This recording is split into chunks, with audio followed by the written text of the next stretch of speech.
due to the addictive nature of the phone, it's so easy to underestimate our own usage or to minimize it, or, or we go to being like, oh, well, I know I had a positive intention every single time I pulled my phone out. I needed to look up this. I needed to do this. I needed to do that. But like, your partner's not in your head.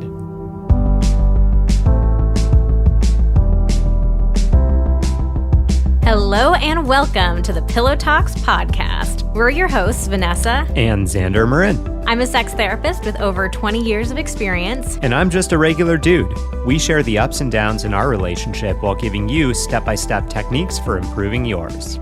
Make sure you subscribe for your weekly double date full of totally doable sex tips, practical relationship advice, hilarious and honest stories of what really goes on behind closed bedroom doors, and so much more. It's the sex education you wish you'd had.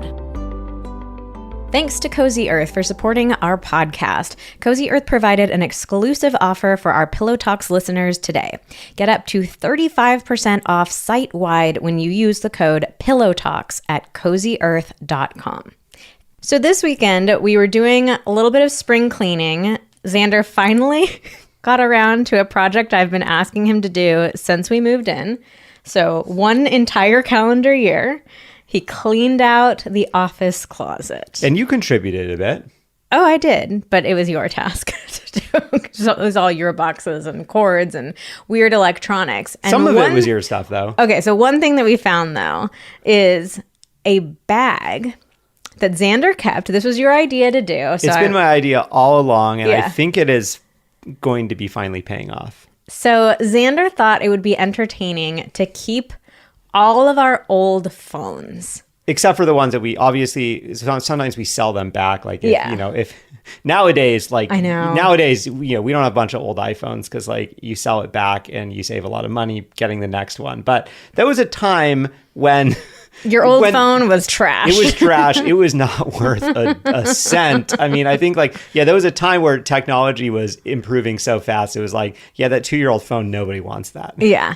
So we have a bag of every phone that either of us have had in almost 16 years together. Pop quiz, Xander. What phones did we have when we first met and started dating? Okay. When we first met and started dating, okay, I got this. I had the Sony Ericsson Walkman phone. Yes.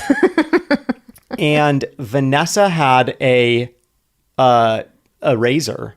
No. Oh, it wasn't a Razor? It was an LG. Was it an LG something? I think it was a Samsung. It was actually kind of we don't have Razor-esque. it. Yeah, we don't have it. That's the one phone that we don't have because I think I had to get rid of it like shortly after we started dating before we started this project, but it was a slider. Oh, yeah. Remember that? Like it slid up. I think my Walkman phone was also a slider. And it was like a T9 thing. It wasn't. Oh, yeah, mine. It didn't have like the sideways keyboard like those. What were the Sidekick or something?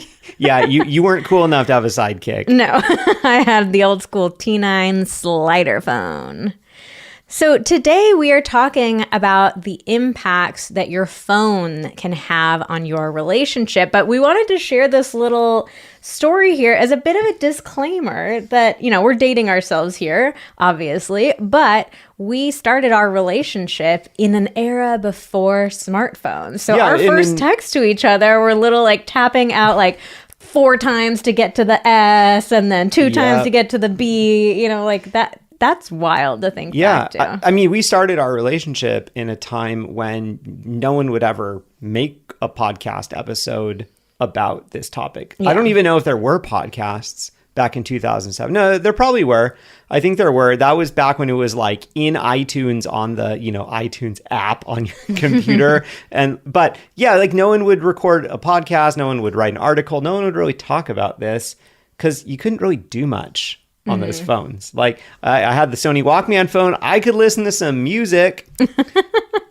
That was pretty cool back then. I think I got the first smartphone out of the two of us. I had a BlackBerry. And we have that. 2 BlackBerries. We have that BlackBerry in that bag. It's pretty wild. big. It's heavy. It's clunky. It's heavy. It's clunky.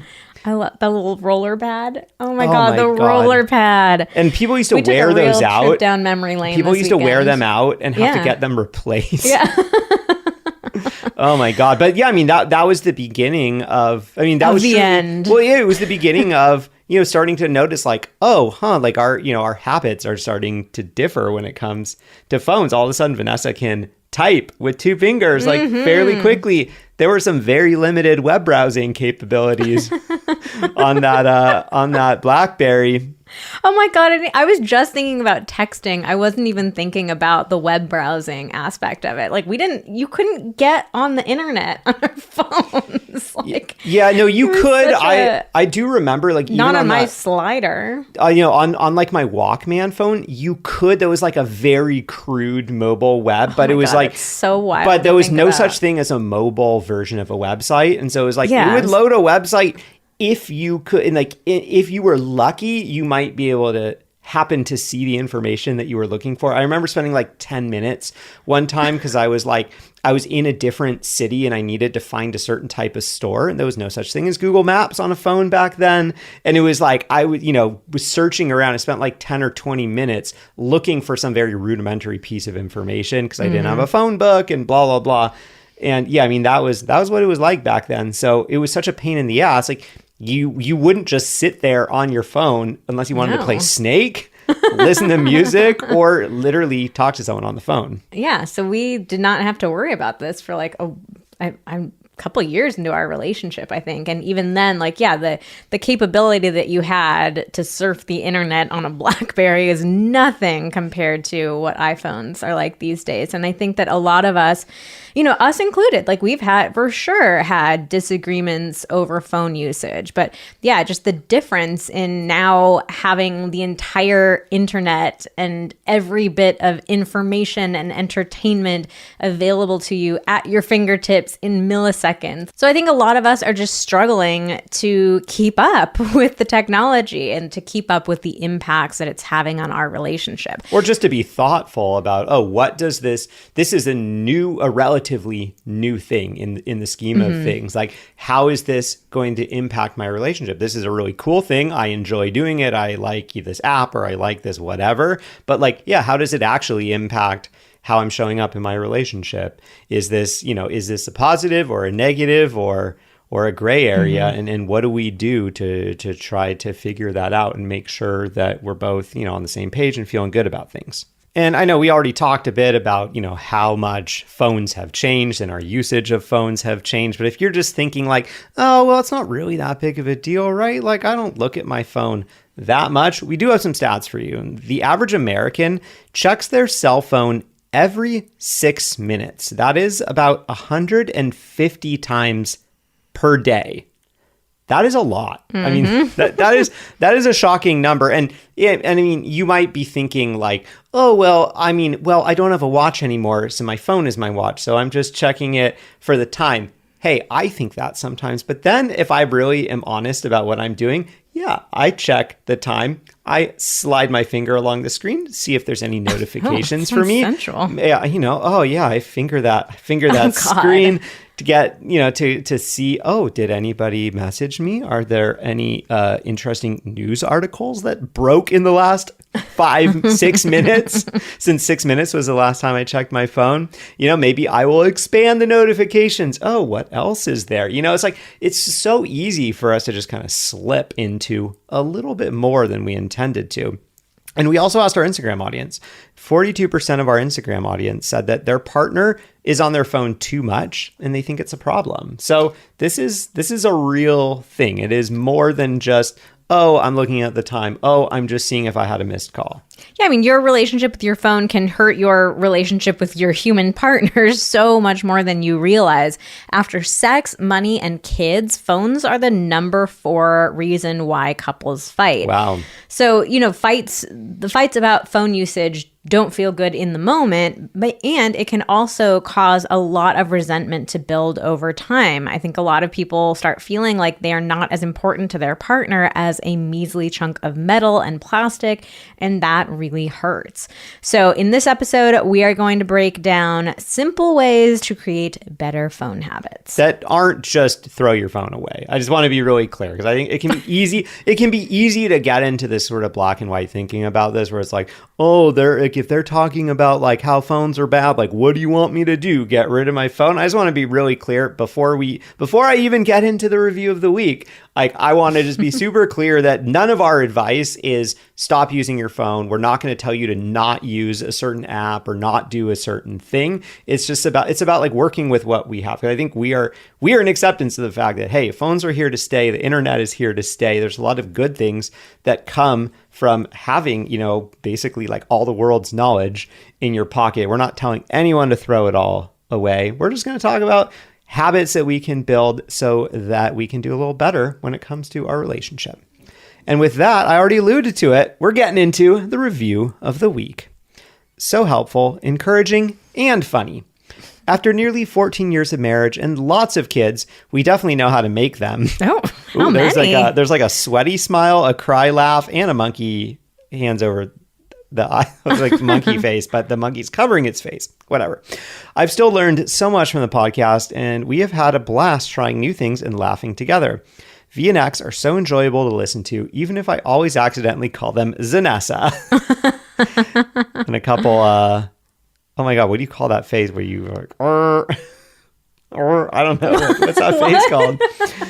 Like, oh. What do you call it, babe? I'm doing it for Vanessa. It's like nervous, like the toothy smile. Toothy smile. Yeah, toothy nerves. Toothy nerves. Like, oh God, now I'm blanking too. How do you describe grit this? Your teeth? Yeah, like a teeth gritting smile. No, gritting your teeth is like, oh, something bad is going to happen. But maybe they're worried we're going to get mad at them for calling us Zanessa. I like that. I think that's cute. I have recommended this podcast to many people and will continue to. Keep up the great work, guys. Thank you so much for this review and for recommending the podcast to your loved ones. That means a lot to us. It does. Every little thing that you do for the podcast, it really does make such a big impact. We do this podcast totally for free. We want to be able to give you all these resources and tools, and it really helps us so much, helps the podcast be able to reach new couples if you do things like recommending it to your friends and, of course, leaving reviews like this. So if you've never left a review before, it's very simple. You go to the Apple podcast page for Pillow Talks, scroll to the bottom and you'll see the review section, and you can very easily rate it, leave a little review. And we do this giveaway every week as a thank you for taking the time to leave a review. If you hear your review read in an episode, you can email us at info@vmtherapy.com. Let us know the name that you left the review under, the username, and we will hook you up with your choice of one of our masterclasses absolutely for free. All right, so let's get into it, Vanessa. We also polled our Instagram audience and asked, have you and your partner ever argued about phone usage, right? Because we've been talking about how, it could be a problem, but is this really a thing that people are arguing about? And 13% said, nope, it has never been an issue. Just 13%. Then 37% of you said, we've talked about it, but we haven't necessarily argued about it. 36% said, yes, we at times argue about it. And 13% said, yes, we argue often about it. So that's very interesting. Only 13% of people say, nope, not an issue at all. So that's, 87% of people, it is something, there's something there. Whether you are arguing, having bad arguments about it, or you're just talking about it. But I mean, the fact that, 36% plus 13, so that's what, 49%, almost half of people have argued about it. Next, we asked about the impacts of phone usage on relationships. So we asked, what's the worst impact of your partner's phone usage on your relationship? The biggest annoyance or the most inappropriate time they've been on their phone? So one of the most common answers was scrolling while eating dinner or scrolling during date night. This was so common and people got really frustrated by this. Hey, we've been there ourselves. Oh, yeah, for sure. Next up, and probably next most popular after that scrolling while eating or dating, time in the bathroom scrolling. We're going to come back to this one. I've got a question for you about it. I think I have some male explaining to do on this one. Always picks up their phone mid-serious conversation. It feels like they're saying, I don't care about what you're saying. on the phone instead of watching the baby or on the phone around kids. Oh boy. Totally disengages around my family by scrolling. Oh, I've been there on that one. We've had a conversation about that before. About you being on the phone well. Yep. Yes. Yeah. Yep. About me. My partner says we don't have enough time for intimacy, but then they always have time to mindlessly scroll. I think that this dynamic is probably evident in 99.9% of relationships. Yep. I think it's very easy for us to say that we're too busy, and especially like too busy for intimacy or too busy for quality time. And like, of course, the vast majority of us have very busy lives. And we're also spending a fuck ton of time on our phones. We're really good at filling in Yeah. little gaps of time that we have and then conveniently forgetting about those gaps of time when something else comes up that maybe could be good for us or that could, we're self-improvement or whatever. And we justify that saying we don't have time. And then it's like, yeah, but if someone was following you around with a stopwatch, like timing what you're doing. Well, I mean, your phone is. You can look at your phone and see how much time you spend on that. Very true. Yeah, I know. Yeah. Look in that, what is it, on your screen time and see like, oh, like how much time on Instagram, how much time on TikTok. Yeah. I think that is actually one of the most insidious things about phones is that now we have this, personal entertainment device in our hands at all times. And so that I do this constantly. I'm like walking from the kitchen to the bathroom. And so I like pull out my phone and I look at something in that 15-second walk that I have over there. And it's just, we use our phones like in any tiny little gap of time. And it sometimes it feels like we're being productive. Like I'll have time where, I'm waiting, I have a couple minutes before an appointment. So I'm just going to pull my phone out and answer a few emails or respond to a few DMs. Like we feel like I'm being so productive. I'm squeezing something into every little pocket of time. But those little pockets of time, those tiny pockets of time that we have throughout the day are actually so valuable and so important to just do nothing during. Yeah. Because if you are literally doing something every single second of every single day, by the time you get to the end of that day, you're going to be so overwhelmed and overloaded. Like, it's not actually that productive, and it's not actually like stealing little moments of time. Like, then you ruining your day, and then you're training your brain to need to have some sort of entertainment or information in front of it at all times. So if you're somebody who's complaining like, oh, I get distracted during sex or I can't stay present in the moment, it's because of your phone. Yeah. Like 100%. Oh, yeah. And I mean, that also reminds me, it's like, yeah, if you're filling every little moment of the day with, those little things on your phone, then yeah, at the end of the day, like you said, you're going to be exhausted and overloaded. And you're also going to have that feeling that like, oh, I need even more time now to like unwind or to relax. And like you'll be like, oh, well, I just need to sit on the couch for an hour. But then you do that and you're back to the phone again. It's, it's like, and it's this vicious cycle where it's like you're not you feel like, oh God, I really need to unwind, but then you don't actually unwind. You unwind using the thing that got you to the place where you are. So yeah, I mean, and also the other thing that I thought of as you were describing that is like, yeah, the phone really is this entertainment device in your pocket. And I think one thing that I've been doing for myself a lot more recently, I think that has been helpful, is that like, I think it is important to recognize sometimes like, yeah, it is an entertainment device. And okay, yeah, if I am using it as an entertainment device, like maybe watching a TV show or something, like as I'm doing something else, it's important for me to recognize that and be like, like I am watching a TV show or I am like having some amount of entertainment, because it's easy to get into this sort of mindset of like, oh, well, like I want to like sit on the couch and watch a show for 2 hours or something. But then I'm like, well, I maybe watch 2 hours of a show like throughout my day doing other things. And so it's like, I don't know, it's helpful for me to kind of remind myself, like if I get to the end of the day and I'm like, oh God, I didn't have any time for me or time to unwind, I can remind myself, oh wait, actually you did. You spent a lot of time doing this. You watched like 2 episodes of the show that you're watching, which is probably what you would have done at the end of the day, if you had sat down on the couch to watch it. So like that's helped me to kind of be in more acceptance of like, I am having that time for me. I'm just like that time is staged differently throughout the day than it may have used to be in the past. And we also had the response, my partner gets on the phone immediately after sex. So overall, people are just feeling left out, disconnected, irritated, and they feel unloved and unimportant.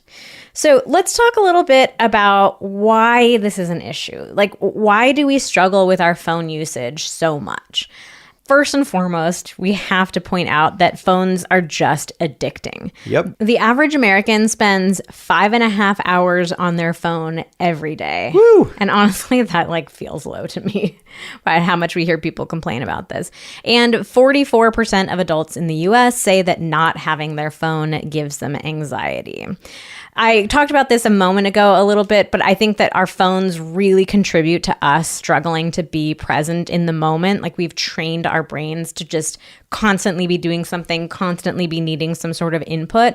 And so in the moments when we have a bit of stillness, like when we're trying to have quality time with our partner or have sex with our partner, it feels like we can't turn our brains off. Yeah, I mean, I think that's why it can be so valuable and so important to have some kind of, whether it is a ritual, a time of the day, or an activity or a hobby that you do that doesn't need to have anything to do with a phone. I think that can be so valuable. And like, for me, I probably spend 2 hours surfing like 3 to 4 times a week. And like, I don't have a phone with me out there.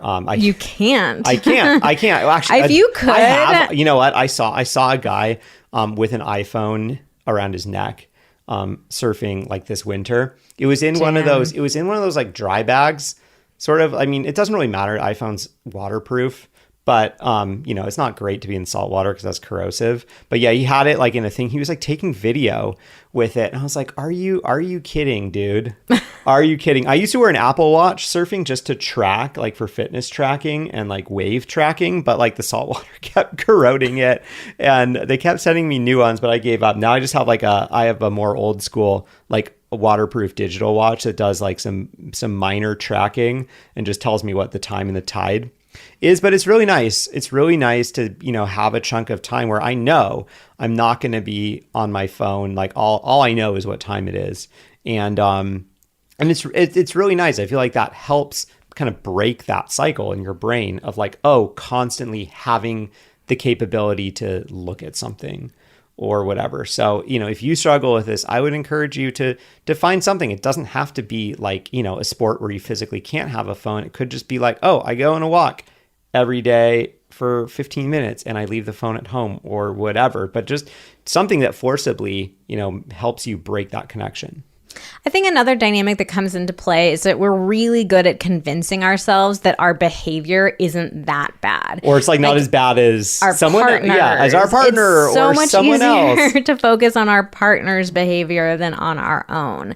And like when it comes to our own behavior, we can find ways to justify each little incident. So it's like, I was just checking something really quick, or like I was looking at this before you started talking to me, or I need time to unwind on my phone before I go to bed. Like we justify ourselves, but then when it comes to our partner, it's like, my partner is always on their phone. I can definitely acknowledge that I have been guilty of this in the past. So the way that I first noticed this with myself was actually very early on in our relationship. It was kind of almost pre-smartphone era, but I think this is totally applicable in any era, and I will tell you why. But basically, like Vanessa had a BlackBerry before I did, and she was able to type and be sending emails and sending actual long text messages. And that was just something that you couldn't really do on a old school T9 word phone.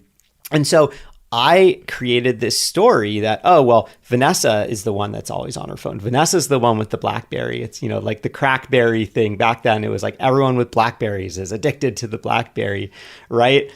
So, I developed this total blind spot towards myself, in the coming years as I got a smartphone, because I just had it in my head of like, she's always the one that's been on her phone more than I have. And I wasn't able to notice until a long time later, like, maybe I use my phone now just as much. Maybe I use my phone even more at times. And I think this can come up now as well. Like I'm thinking of like, a new social media app is out and maybe your partner got TikTok before you did.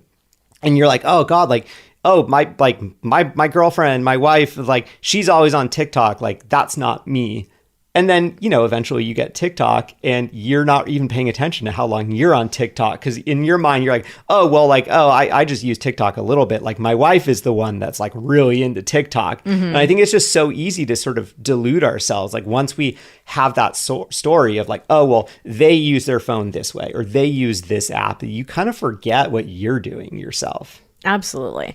So we also want to make sure we're being fair and balanced here and point out that there are pros of having a phone and using a phone, even though you are in a relationship. Like Xander was saying, the advice here is not like throw away the phones, no technology ever again. And I think if we can all be thoughtful about trying to use our phones in ways that contribute to intimacy, that can really help. Like, yes, if you guys make an effort to decrease phone usage and be more thoughtful about it, like that's obviously going to help. But also if your partner sees you making the effort to use your phone to create intimacy, then that gets us out of this story that like, oh, phones are evil and, they're just terrible. So you can use your phones to contribute to conversations. Like maybe it's reading interesting articles together, sharing pictures, like reminiscing, looking back at the pictures from earlier in your relationship. We do this all the time. Maybe it's listening to pillow talks together or to the audiobook version of our book, Sex Talks Together. It can be having a shared calendar or shared reminders. This can really help, especially with balancing mental load, making sure everyone knows what they are doing without needing to be asked or reminded. And of course, keeping you connected when you're not together. Obviously, couples in long distance relationships, or if you have any period of your relationship where you are not together, like obviously you're going to rely on your phones. Oh man, I mean, I can't imagine how much better. I'm not going to say easier because I don't think easy is a good term to use for long distance, but just how much different any type of long distance, whether it's, a trip or, it's temporary, it's a couple months, how much different that is with the ability to like video chat. Oh, yeah. Like, I mean, I have been in, kind of one time in college had a long distance arrangement and it's wild. The idea of like, you're not going to be able to see a person other than a picture that you brought with you of that person. In your wallet, folded up. It sounds crazy now. It sounds absolutely crazy to say that, but like, yeah, it was like, yeah, folded up in your wallet, and by the end of like your semester abroad, it's all creased and faded, and like that was the world we lived in. All right, so let's now get to the real meat of this episode, suggestions for how to minimize the impact of phone usage. Or the negative impact. Yeah, the negative impacts of it. So first and foremost, you are almost always going to hear us talk about having a conversation. It's all got to start with a conversation. But you and your partner need to talk about the impacts that your phones have on the two of you and your relationship. And most importantly, the relationship that you want to have with your phones. So remind each other that you are important to each other and you want to minimize distractions and be more present with each other. And you want to really focus on using the phones to create that intimacy rather than taking away from that intimacy. As part of that conversation, I also think it's super important to take responsibility for your own habits. We all have bad habits with our phones. That's okay. But if you go into a conversation like, okay, we need to talk about all the issues with your usage, you're on it too much, you're like, of course, your partner's just instantly going to get defensive. That conversation's going to go nowhere. Yeah, you got to have some curiosity and open-mindedness about yourself and about how maybe you have some blind spots or maybe, the way that someone else, aka your partner, perceives you is maybe going to be different from the way that you perceive yourself, especially around phone stuff. I think it's so important to realize, sort of due to the addictive nature of the phone, it's so easy to underestimate our own usage or to minimize it, or we go to being like, oh, well, I know I had a positive intention every single time I pulled my phone out. I needed to look up this. I needed to do this. I needed to do that.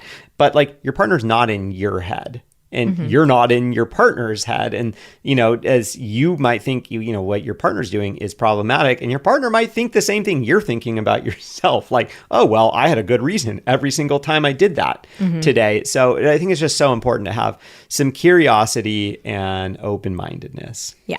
And as part of this conversation, come up with a plan. So we are about to share with you a big list of possible boundaries and guidelines to have around phone usage. And we would suggest picking like 1 to 3, maybe 4 of these to try out, like try them out for a week, and then have another conversation where you evaluate like, okay, how did that go? What worked about this? What didn't work? What do we want to shift? What do we want to try next? So working together over time to come up with a plan. Yeah, because you can do and you can implement, or you can try. And then if you decide to want to permanently implement, you can continue to do more and more of these over time if you want to. I think the key is that, trying to go from like, okay, we don't really have any rules or boundaries or whatever, to like, here are the 10 things that we are now doing starting tomorrow. That's really hard to do. It's a lot easier to try 1 or 2 things and be like, okay, how did that work? What type of impact did that have? Did that have the type of impact that we were hoping for? How do we feel about it? Okay, do we need to modify this at all? Oh, okay, this feels good. All right, what else could we add on that's going to, continue to, to nudge things in the right direction? Before we go any further, let's tell you a little bit more about Cozy Earth. Is there any better feeling than at the end of a long day, crawling into a bed that is made with the most delightful, luxurious, soft linens? Truly, I can think of no better feeling. I can't either. It's so nice.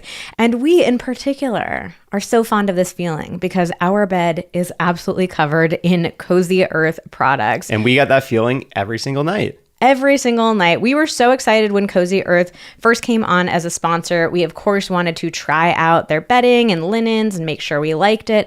And at this point, we are so obsessed with Cozy Earth that we have spent our own money for ourselves. We have bought Cozy Earth as gifts for other people. Like, there's no better endorsement of a product than you being willing to spend your own money on it, right? We love Cozy Earth so much, and we're really excited for you to check them out. And we have teamed up with Cozy Earth, and they are offering you 35% off when you use the code PillowTalks at CozyEarth.com.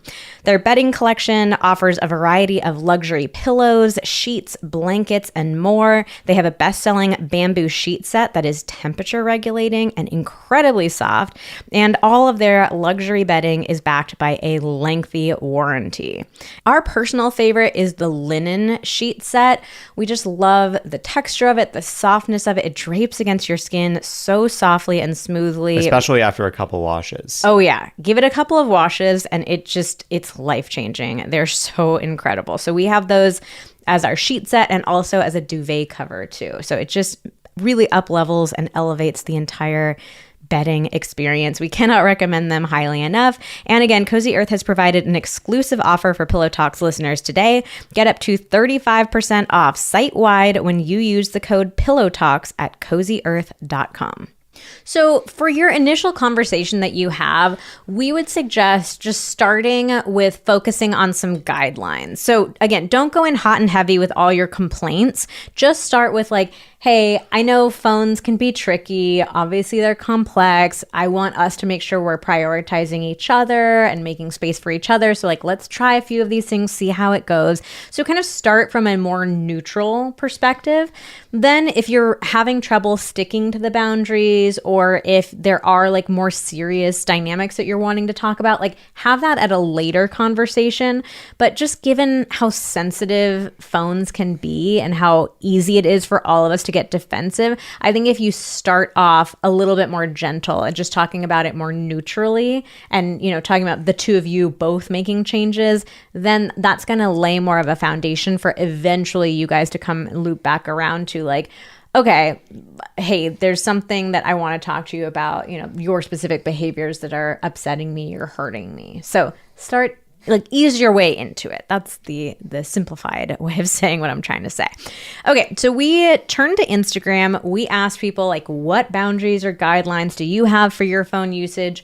we have a ton of ideas that we have experimented with ourselves and implemented ourselves over the years. So we're going to go through the list. And again, the idea here, it is not that you need to do all of these starting tomorrow. It's like pick a couple that catch your attention, that you feel excited by, try them out and see how it goes.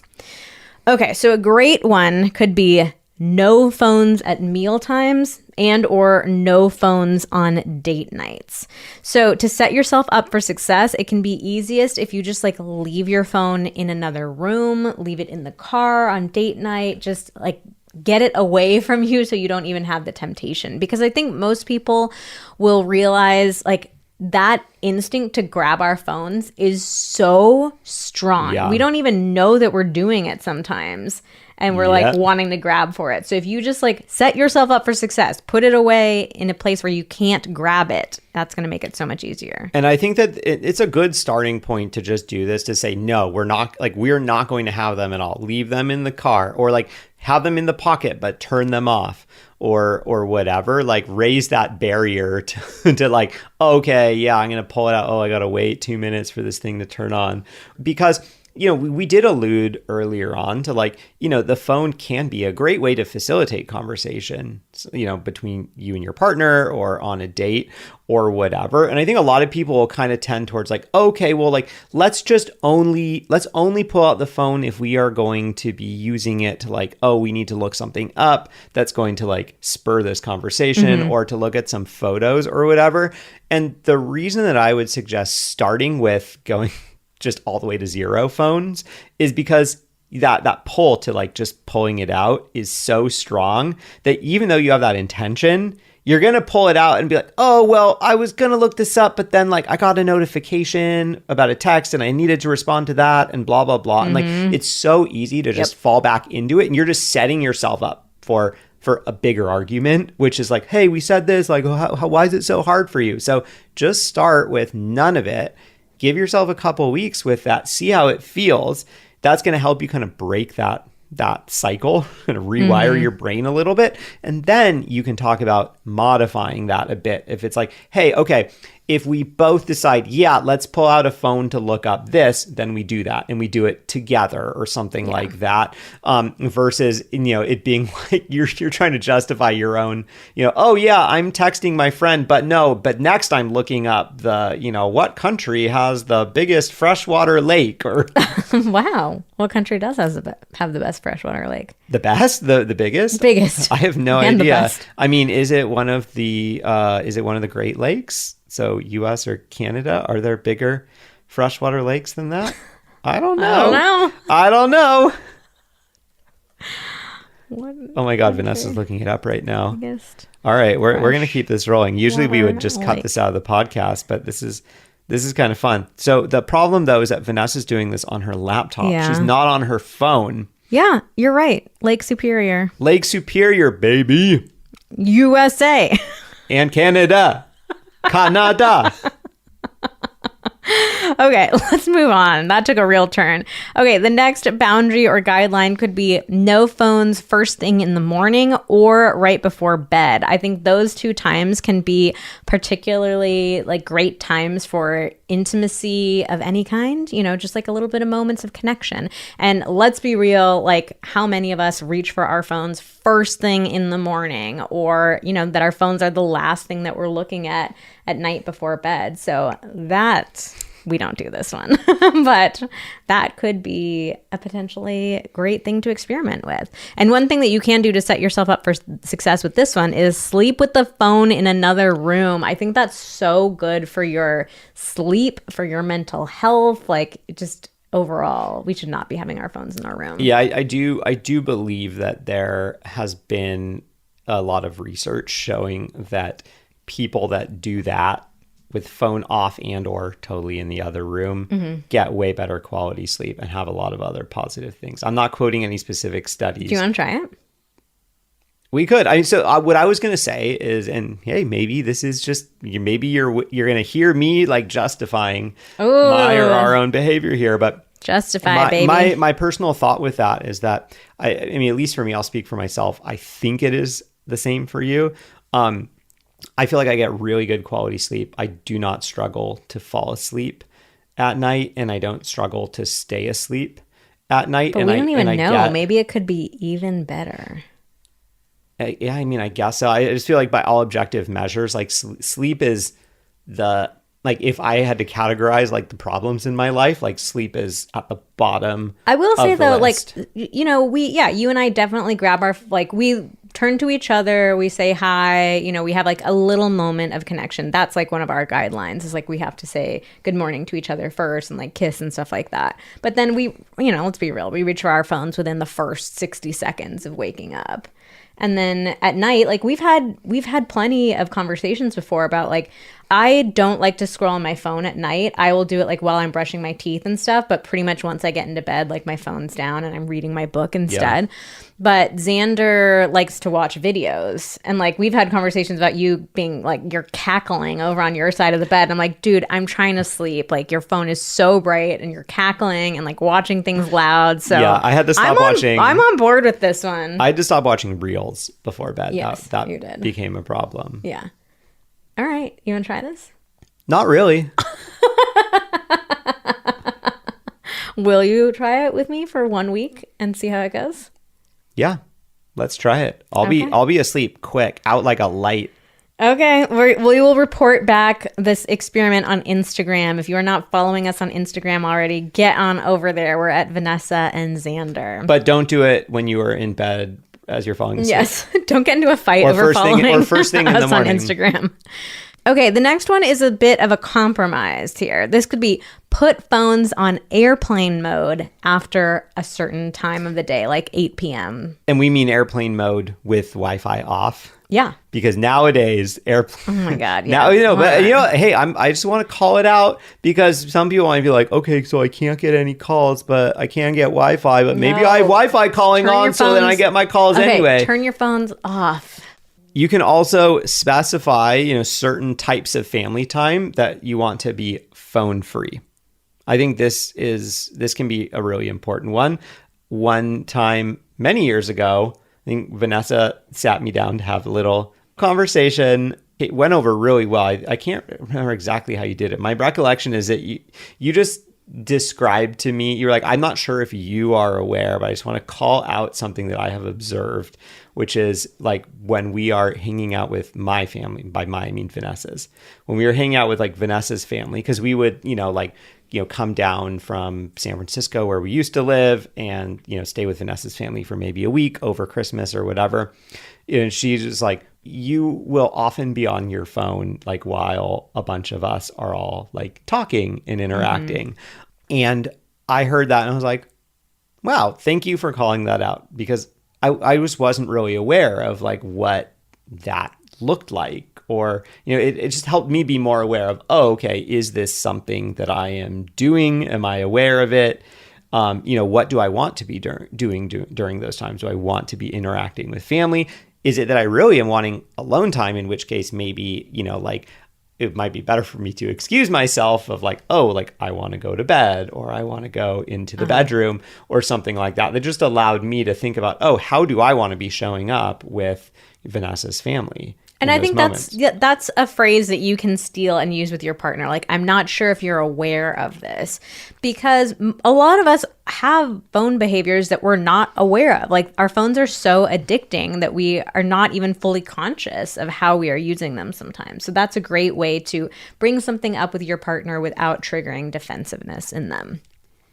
And another thing that you can do related to that is maybe have some sort of specific ritualized activity that you always do together without phone. So it's like, no phone Tuesday dinners, or maybe it's like we always play Monopoly and, there are no phones during that, or we always do like a family walk outside or something like that, so it makes it feel like, if you make something a ritual, that makes it feel more special and meaningful rather than just like the rule of no phones allowed kind of thing. It's like, no, this is our special family ritual or couple ritual that we always do. Yeah, I mean, and it also makes it something that once you have that ritual and that habit in place, that it doesn't have to be like every single time you do it, one person like reminding the other, don't, oh, hey, no phones here, because then that sets up a dynamic where it's like one partner is like the phone enforcer and the other person is, you know, like the bad little kid that just wants to be on their phone or whatever it is. So that's a nice thing about those, you know, rituals or patterns, is that it's like, hey, this is just something that we do. We don't need to remind each other about it. We don't need to, it doesn't need to feel like, oh, this person is just arbitrarily telling me, oh, you can't be on your phone now. No, you can't be on your phone then, or whatever. Yeah. Another great guideline is to announce when and why you are using your phones. So if you just need some time to zone out and scroll, like that's fine. But it can be so helpful if you tell your partner ahead of time. It can be helpful for you, yourself even. Yeah, like I just need a few minutes to myself. I just need to zone out. Like back in the time before phones, if we needed some alone time or we just needed to like clear our minds, we had to go somewhere or go do something. Like I'm going to go on a walk around the block, or, you know, I'm going to go take a shower or something like that.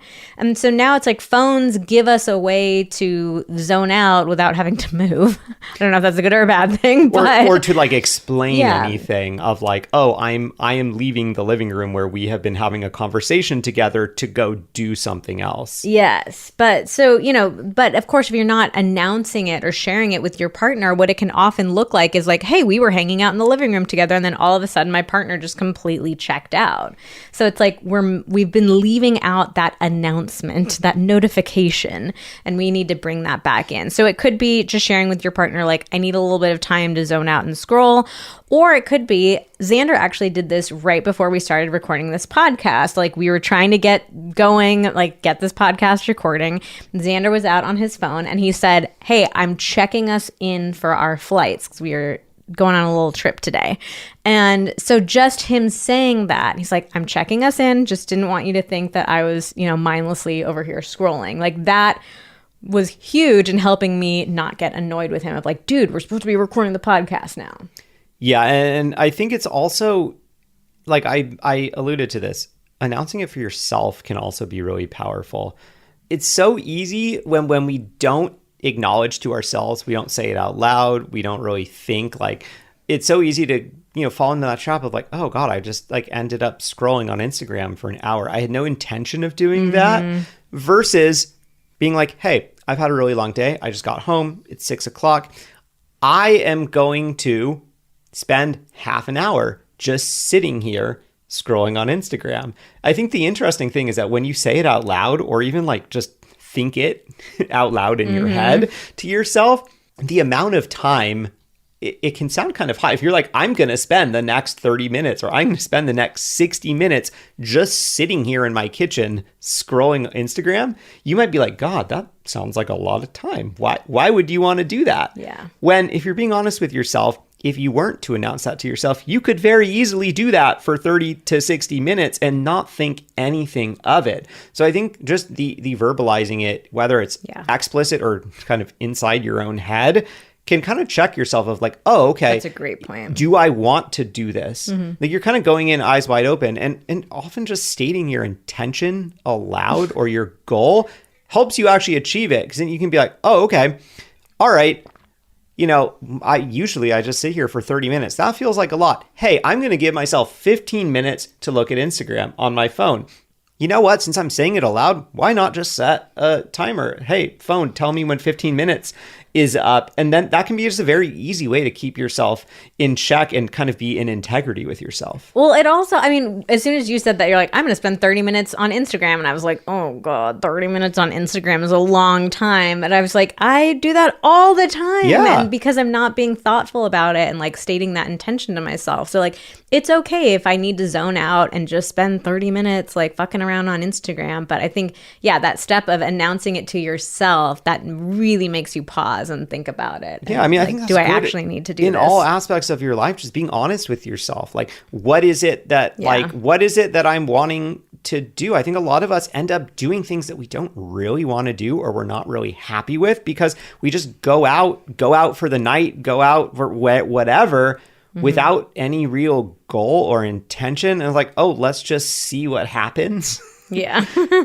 And that's basically what you're doing with your phone. Like, yeah. Like, I mean, honestly, I don't think most people are not like, okay, it's Friday night. I want to go out, stay up all night, drink too much. I want to feel like shit tomorrow. Like no one is saying that. Barely anyone is saying that out loud. Maybe every now and then someone goes, well, I'm feeling whatever. I want to do this. But like, yeah, I mean, no one is doing that. So I think that just trying to be honest with ourselves about what is it that I want to do right now in the next 15 minutes. What do I want to do today? What do I want to do tonight? That can get us so much further in life, in the world, in our relationships, and wherever. Okay, so this next one is something that's been really helpful in our own relationship.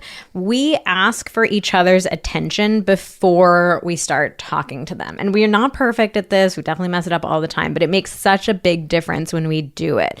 Because I think one of the biggest annoyances that comes up in relationships is you're talking to your partner and they're down in their phone, not paying attention to you, not listening to you. But so many of those times you started talking to them when they were already looking at their phone. So it's just like you're not setting them up for success or yourself up for success. So it's very simple. If you like are wanting to say something to your partner and you see that they're already on their phone, acknowledge that and say, hey, can I get your attention for a second? And don't continue talking until your partner looks up, makes eye contact with you, and confirms, yes, you have my attention. Yeah, because I think it's easy to go into an interaction like that. You see your partner on their phone and it's easy to just assume like, oh, they're just scrolling, or like they're doing something that is unimportant relative to what I have to say, or you know what I want to do with them. And so there you can have this like, kind of just unspoken expectation of, oh, well, I'm going to say something and they need to listen to me because it's obviously more important than whatever they're doing. But you don't actually know what they're doing. You don't know what they're thinking. They might be in the middle of something that actually is important or is for you or something like that. And I think it's just so valuable to be able to say, hey, I see that you are doing something. I would love to get your attention, you know, whether that's now or in a couple of minutes or something like that. And give your partner the opportunity to be like, oh, I'm just scrolling Instagram. This isn't very important. I'm going to put my phone away right now. Or like, oh, I'm like booking the flight for our trip this summer and I'm in the middle of it. I'm putting all the, passport information in and it's like, I can't be distracted right now. So in 10 minutes, I'll be done. And I would love to chat with you.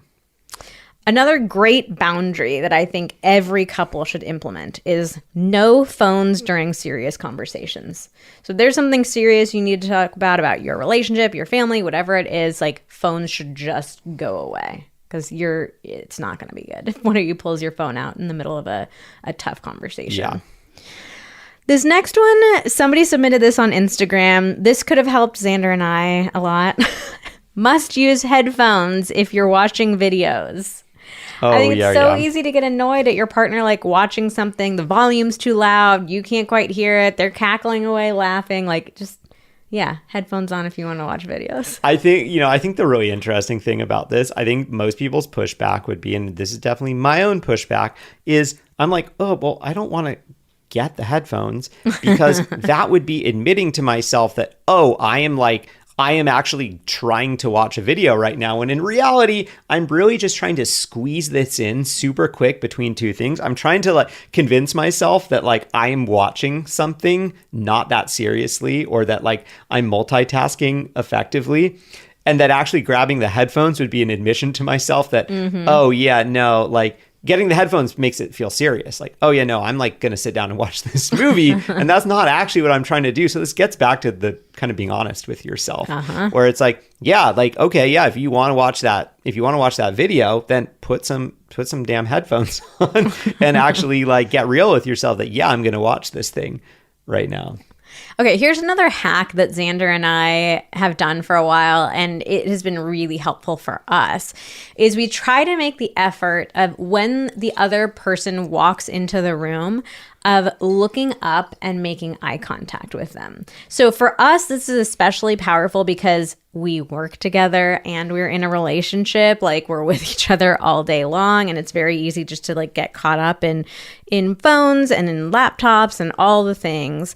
But this one I really made an effort to do it in bed at the end of the night because I usually get into bed sooner. Xander will come in like a couple minutes later. So just like putting your phone down for a second, looking up and making eye contact with your partner. I think so meaningful. Yeah, it really sends them a message that like you're important and I pay attention to you. I notice your presence. So this is not something that you need to be militant about and like every single time you see your partner, you need to put your phone down, but like just making an effort to do it once a day, every other day. Like, I think that's so valuable. It's such a small thing that you can do to have such a big impact on your partner. Because I think that this is one of those things that, you know, kind of if unchecked can really quickly get you into that roommates type of territory. Because it's like, yeah, if you, assuming that you have lived with a roommate before, you know, it is like, yeah, you're just sharing space with someone, and it's easy to fall into this pattern of like, okay, well, like this is like my house. I happen to share it with someone, but like it's my house, and so like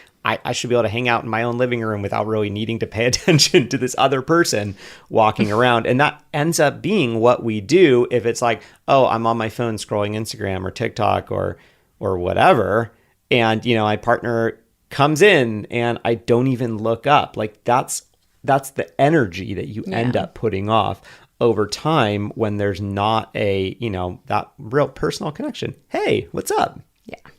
All right. And our final suggestion is to make requests for phone-free time. So here's how we've done this.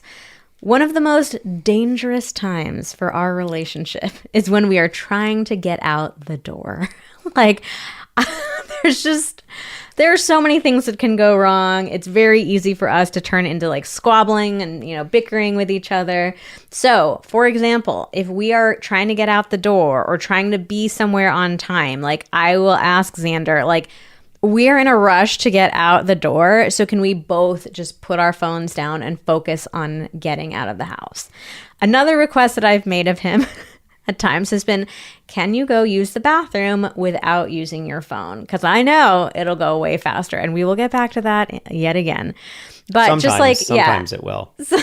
Not always. Just making requests. Especially if you're like in a rush or you're trying to get something done in time, like it's okay to ask your partner to put their phone down for a little bit. Of course, the key here is all in the delivery. Like you can't be coming across as like, oh, just put your phone down.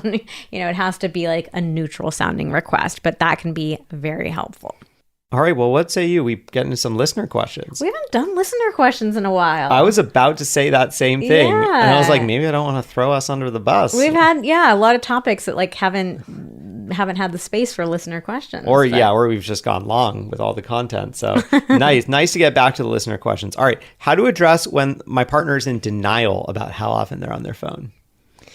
So I would start with talking about your own phone usage too, like taking responsibility for your side of the street. If all you're doing is focusing on your partner and their habits, like of course they're going to be defensive and in denial about it. I do also like that phrase, thank you for bringing that up earlier, that I used with you of like, I'm not sure you're aware of this. So you could bring it up in that kind of context.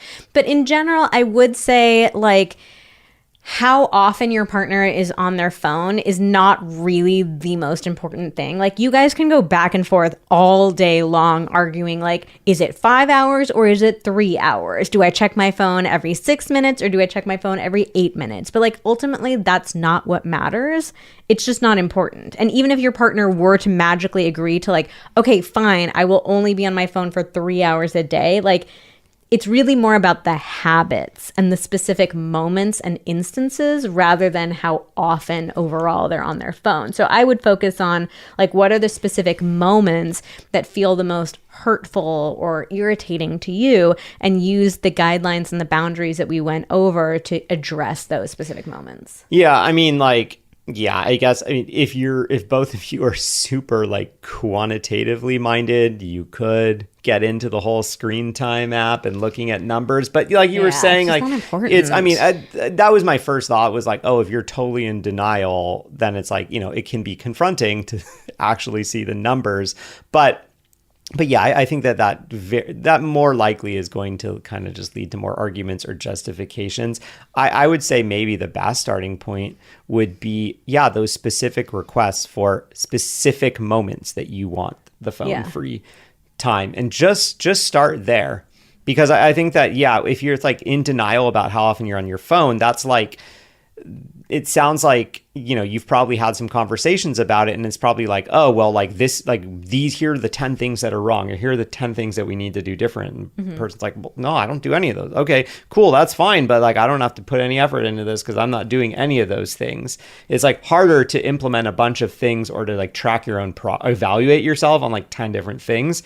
But if you can just do one thing, hey, I would like to spend the next hour of us hanging out with no phones. Yeah. Like that is clear. It's simple. Yeah. It's easy to track because there's nothing to track. It's a binary. Like, did we do it or did we not do it? Yeah. I mean, just think about it this way. Like if your partner were to ask you, I want you to spend less time on your phone versus, hey, on the nights that we're having dinner together, could we put our phones in the other room and just enjoy having dinner with each other? Like, how do you follow through on that first request? Like, you're not going to stopwatch yourself. Yeah. And like, it's impossible to be like, be on your phone less and actually make any meaningful progress on that versus like getting into the specifics. Yeah, I mean, I think that really applies to almost any relationship thing. Like, oh, we need to have more sex, or like we need to argue less, or whatever. Like those type of vague requests or judgments just don't ever end up being helpful. Okay, how do I get my partner who is on the phone all day, speaking of making general judgments of someone, to text me back more quickly? Okay, so this person clearly knows how to use their phone and enjoys using their phone because they're doing it a lot, but they are not getting back to the person quickly. This is a tricky one because I think people just have different values around texting each other back for things. Yeah. Like, there are a lot of people who are just like, yeah, I don't want to be texting my partner all day. Or, well, then if I text you back immediately, then you're going to text me back immediately. And then I'm going to have to text you back again immediately. Like, I don't want to be texting all day. Oh my God. This just reminded me, my freshman year of college, some guy that like I wasn't even very close friends with, but like he like called me out for having really poor AIM habits. Oh boy, AIM. Oh yeah, throwing like, it back because he was like, he was like, oh, like I love you, dude, but like you like have really bad like what's like AIM manners. And I was like, what are you talking about? And because it would be like, my assumption with messaging, so I think this applies to whether it's AIM old school or like text message, is I'd be like, hey, like if I'm chatting with someone, like we're chatting, but the expectation is not like we're not on the phone talking to each other. Like things, it's like we're chatting because we happen to be sitting at the computer, but like life happens. And if I get up or whatever, I'm not like, oh, hold on, I'm not going to go to the bathroom because I'm going to tell this person, oh, BRB. Yeah. Or like gotta go for 10 minutes. Yeah. And like, and like this guy like had a different set of, I don't know, like ideas around what you were supposed to do, or like, what was acceptable or common courtesy on chat. And it was just interesting to me because I was like, well, I could understand where he was coming from if he felt like, oh, well, I always tell someone like BRB in 10 minutes, or I'm going to go do this, versus me being like, oh, well, like chat is nice, but like real life takes precedence. And like sometimes I'm there, sometimes I'm not. Like I'm not always going to remember to put the away message up. I feel like it could be the same thing for this person of like, oh, well, I'm at work. And when I'm at work, like I am more paying attention to getting through the work stuff than the personal stuff. Yeah. I also think the person asking this question, it sounds like they're just annoyed by their partner's habits. They're like on the phone all day. So I would focus more on implementing some of these guidelines and boundaries that we've shared with you. And then I think the overall annoyance will decrease.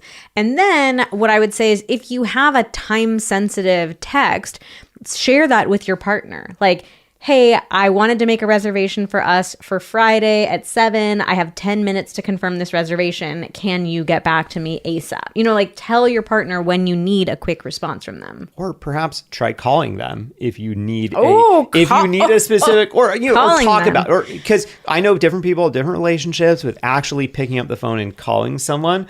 But I think, you know, coming from someone who has lived through like analog phones all the way to smartphones, in my mind, there's always sort of been this like order of precedence kind of like what you do, like what, you know, it's like, hey, if I need to get something from someone right away, I could text them and hope that they respond. Or I could call them. Somehow in my mind, calling feels like, you know, I'm more likely to get an immediate response. Yeah. Different people are going to have different feelings about that. But you could talk about this and say, hey, you know, like, you know, I message you throughout the day. And sometimes those messages are more just like personal chit chat. And it's like, I don't need a response immediately. So I could understand how sometimes it might be hard to gauge like, oh, does this require something immediate or is this just chit chat? So if I have something really important, like, would you be okay with me calling you? And, you know, we save the phone calls for, you know, time sensitive things so that, you know, so it's crystal clear. I have a missed call, that's something important versus, oh, I have 10 unread text messages. Like, do I want to open them and read them all? You know, I don't know. Side note, did you ever have a rotary phone? I must have at my house. I think as far as back as I can remember, like I think we always had like a main, you know, like our home phone that was connected to the answering machine was digital as far as I can remember. But no, we for sure in the house, you know, had other rotary phones. Put your finger in the little circle and bring it all the way around, then let it go all the way back. If you had a lot of 9s in the phone number or 0, oh God. Very quickly, I think we didn't have a rotary phone in the house, but yes, I do remember that. Oh, okay. I have a listener question for you. Why is my male partner always using his phone in the bathroom, and why does it take forever? Xander, solve the mystery for us. Okay, well, I think there's a couple things going on here. I think the first thing is that men, in my experience, I don't know, talking to my friends, myself, it seems like men just take longer going poop. That is not backed up with any real data. But it sounds like the men are backed up. Either that or women somehow are very quick. I am so efficient. Or, you know, just like have, I don't know, poopophobia and really don't want to be on the toilet for very long. I mean, it's not a pleasant place to be. I don't know. It can be. So here, a fundamental difference of opinion and perspective on this. But so there's that. There's the fact that men seem to take longer. Then on top of that, I think that there is this isn't like a good thing necessarily, but I think that men can use the bathroom as an excuse or a reason to kind of tune out from everything else that's going on. It's like a me time. Oh, me time. I have to poop. Great. I'm going to take 10 or 15 minutes of me time. And maybe that's going to turn into more because I'm not paying attention because I'm on my phone. And, you know, I think that, you know, when I was younger, it was books on the toilet. And now it is phones. All right, how about this, Vanessa? My partner and I have made efforts in the past to have phone-free time, but we often have these awkward moments where it feels like we just have nothing to say to each other. So we find ourselves reaching back for our phones to break the awkwardness.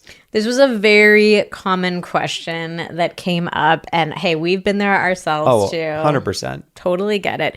And that is part of the reason why we created our connection challenge. So this is a challenge for couples who are looking to rediscover the spark, that new relationship energy. And how it works is that we give you 30 days worth of prompts. So every day you have 2 different prompts. That's actually 60 total.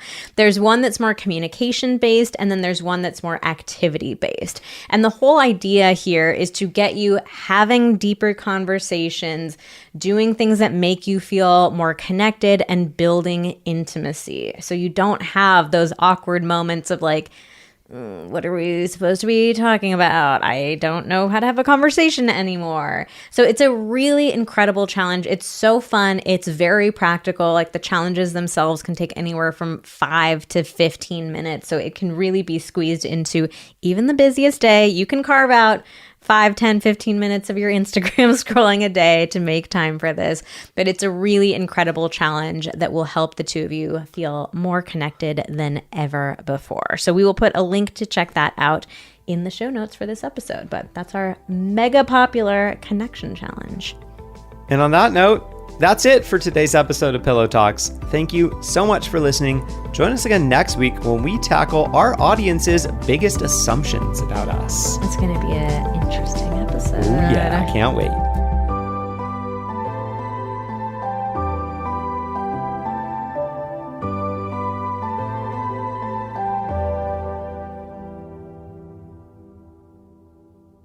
Okay, smash that record button.